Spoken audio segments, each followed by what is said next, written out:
Bienvenidos a Sapiens 360. Recuerda suscribirte a nuestro canal para más consejos sobre cursos, audiolibros y reseñas de libros.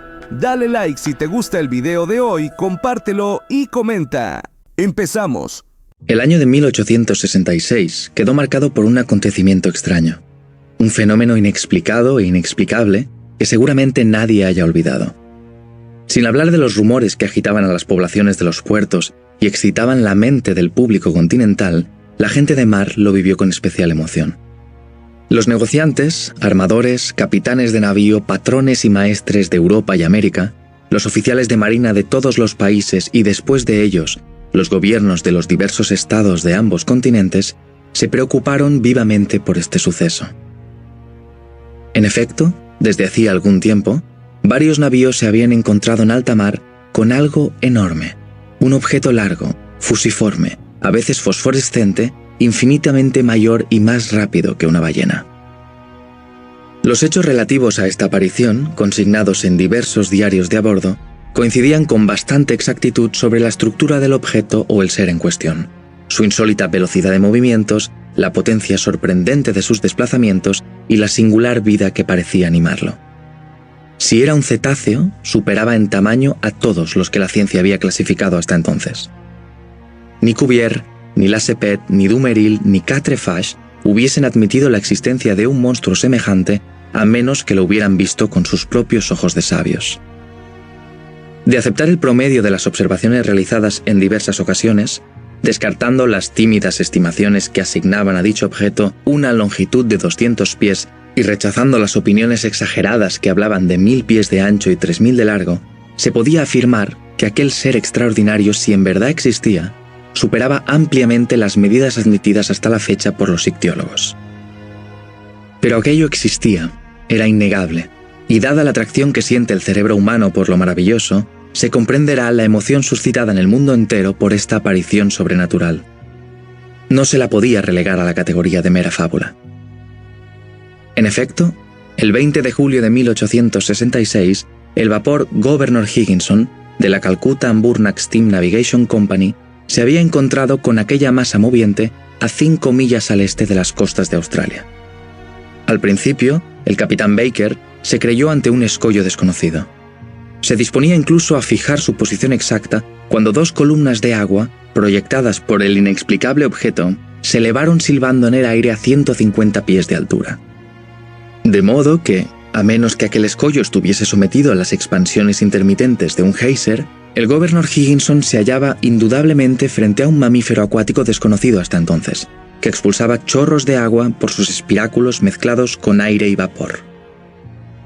Un hecho similar fue observado el 2 de julio del mismo año en las aguas del Pacífico por el Cristóbal Colón, de la West India and Pacific Steam Navigation Company. Así pues, el singular cetáceo se desplazaba de un lugar a otro a una velocidad sorprendente, pues en un intervalo de 3 días, el Governor Higginson y el Cristóbal Colón lo habían avistado en 2 puntos del mapa separados por más de 700 leguas marinas. 15 días después, a 2000 millas de distancia, el Helvetia, de la Compañía Nacional, y el Shannon, de la Royal Mail, que marchaban en dirección opuesta por la zona del Atlántico comprendida entre Estados Unidos y Europa, señalaron respectivamente la ubicación del monstruo a 42 grados 15 minutos de latitud norte y 60 grados 35 minutos al oeste del meridiano de Greenwich.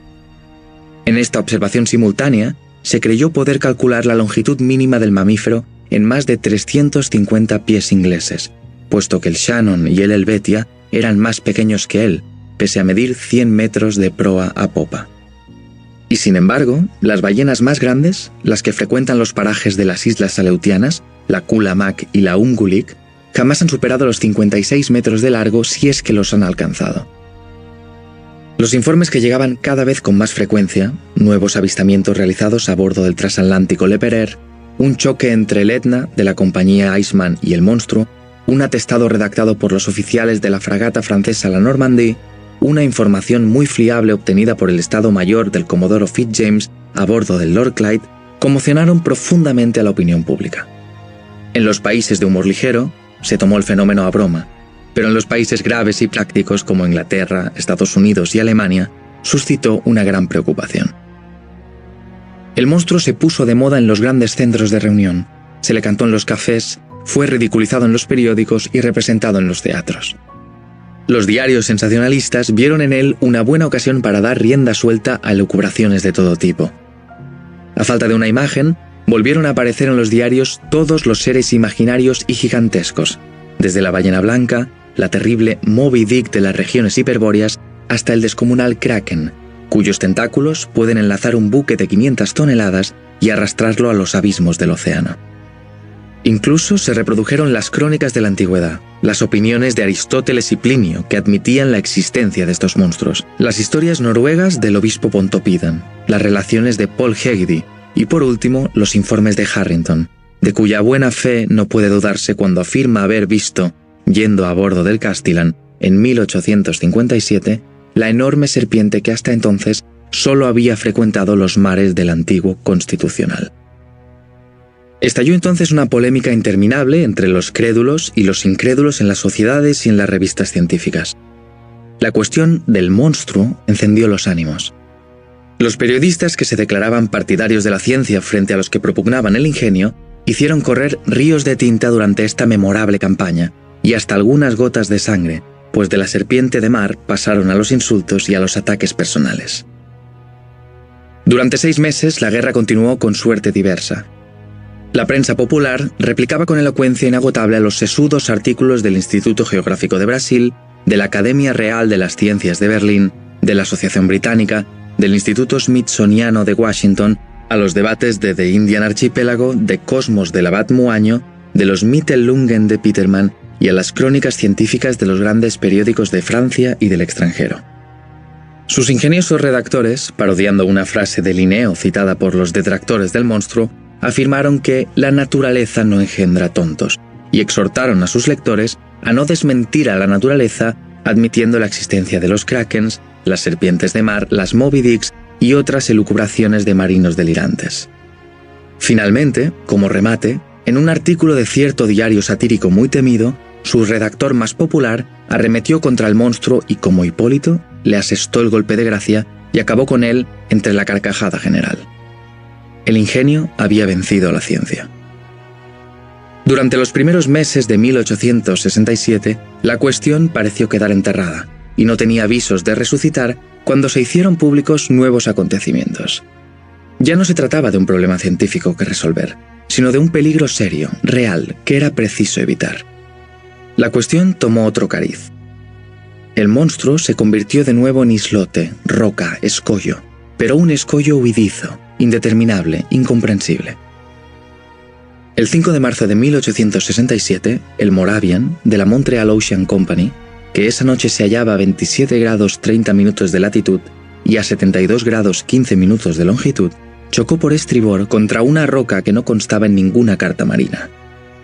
Bajo el efecto combinado del viento y de sus 400 caballos de vapor, el barco avanzaba a una velocidad de 13 nudos.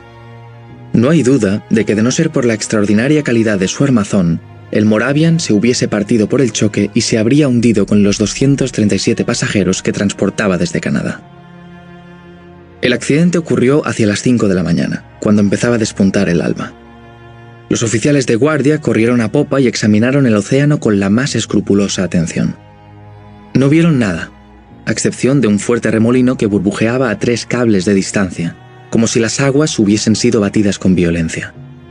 Se tomó nota exacta del lugar y el Moravian continuó su ruta sin averías aparentes.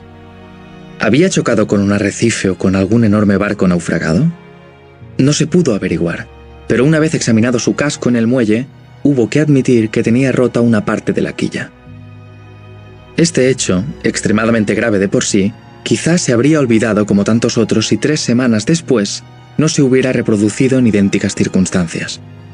La nacionalidad del barco que sufrió este nuevo choque y el renombre de la compañía a la que pertenecía hicieron que el suceso cobrase una repercusión extraordinaria. ¡Hasta la próxima!